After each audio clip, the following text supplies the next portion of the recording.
சென்னை புழல் சிறையில் ராம்குமார் தற்கொலை செய்து கொண்டது குறித்து நீதி விசாரணை நடத்தப்பட வேண்டும் என வலியுறுத்தி அவரது உறவினர்கள் தொடர் சாலை மறியலில் ஈடுபட்டு வருகின்றனர்.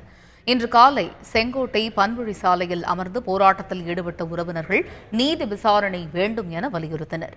பின்னர் அங்கிருந்து நடந்து சென்று தென்காசி பன்வழி சாலையில் அமர்ந்த உறவினர்கள் மறியலில் ஈடுபட்டு வருகின்றனர்.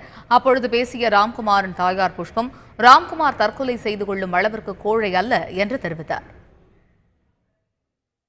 என் புள்ள தற்கொலை செய்யவே இல்லை. அவன் அந்த அளவுக்கு கோழைங்கிறத அவன் செய்யவும் மாட்டான். என் புள்ள ஆமா 3 மாசம் ஆகுது. 3 மாசத்துக்கு விசாரணை, இன்னைக்கு விசாரணை வரைதான் செய்வானோ, தற்கொலை செய்வானோ. நேத்து முடுக்கு போய் வக்கீல் போய் கேட்டாரு, நான் நாளைக்கு விசாரணைக்கு எல்லாம் கூப்பிடுறேன் அப்படின்னு எல்லாம் சொல்லி இருக்கான். அது எப்படி பண்ணுவான்? அவன் பண்ணவே மாட்டான்.